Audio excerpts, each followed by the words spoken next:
Welcome to a fabulous government video about powers and responsibilities of citizens and how we can work together to address and solve problems. So, citizens can influence their government in four main ways. And in Missouri, we really only use three of these ways, but we're going to focus on all four of them. So, the first way is through referendum. So, this is a legal process that citizens in a state can go through in order to basically change a law that has already been on the books. Okay, so if the state of Missouri passes a law, lots of citizens don't like it, through the referendum process, we can basically reverse it. Okay, next is the recall option.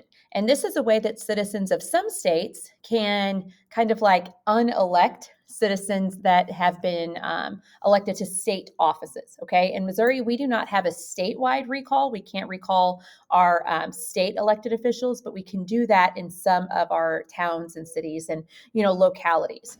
So to recall an official, that basically means that citizens would circulate a petition, say, hey, we don't want this person in office anymore. If you get enough signatures to support that opinion, then that would go to the voters. That would go on a ballot. And if enough people vote to recall that official, then that person is out of a job. Okay. Next, we've got initiative and petition. And this is how our state constitutional amendments are voted on. So through the initiative and petition process, citizens get an idea and then they go to the state secretary of state's office and they say, hey, I think this is a good idea for an amendment.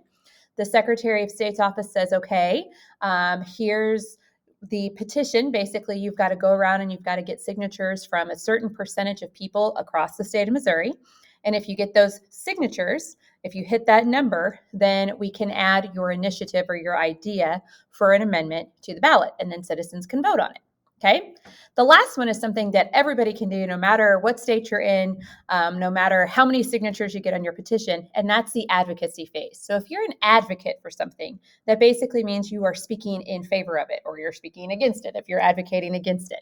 Okay. So if we think that it's a really good idea that everybody in the state of Missouri should be able to have as much coffee as they want to, then we can advocate for that, right? We can go around and talk about it and talk about how good it is and how awesome it is and how it benefits everybody if we can all have as much coffee as we want to.